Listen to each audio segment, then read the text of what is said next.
Cette leçon sera consacrée à l'héritage. L'héritage, c'est un concept qui a été défini lors de la création de la programmation orientée objet.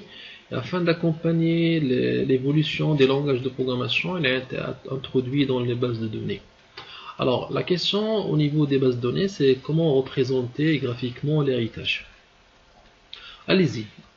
On va prendre un exemple pour comprendre la modélisation de l'héritage. Soit le cas d'une société gérant sa comptabilité où tous les partenaires avec lesquels elle commerce sont considérés comme des tiers. Cependant, parmi ces tiers sont les clients et les fournisseurs. Donc, le concepteur va détecter dans cet exemple qu'il y a en principe trois entités. Tierces, qui représentent l'ensemble des partenaires avec lesquels l'entreprise commerce, et il y a aussi les clients et les fournisseurs. Donc, il y a l'entité tierce, l'entité fournisseur et client. Le concepteur ici va détecter qu'il y a une relation un petit peu spécifique par rapport aux associations définies lors de la modélisation entité-association. On remarque comme première constatation, c'est que les propriétés qu'on trouve dans l'entité tierce sont communes aux différentes autres entités comme fournisseurs et clients. On trouve numéro de tierce, raison sociale et adresse. Ce sont des propriétés qu'on trouve dans tierce. Alors que dans les entités fournisseurs et clients, on trouve des propriétés ou bien des caractéristiques qui sont spécifiques. Exemple, je suis dans fournisseur, je trouve taux de remise, je suis dans client, je trouve des conditions de règlement. Donc ici, le concepteur va prendre toutes les données communes, il va le mettre dans l'entité tierce, et les données spécifiques, va le mettre dans ces entités, parce qu'ils se caractérisent par des caractéristiques spécifiques. Là, on est dans un cas de ce qu'on appelle l'héritage, et on est dans un cas qui s'appelle la spécialisation. Alors, ça veut dire quoi la spécialisation? Ça veut dire que l'entité tiers contient l'ensemble des informations et des propriétés communes, et plus on descend en bas, par exemple ici on a tiers, et plus on descend en bas, on trouve des informations spécialisées et spécifiques à chaque entité. Donc, comment représenter graphiquement, lorsqu'on est dans un cas similaire, comment représenter graphiquement ce genre de spécialisation?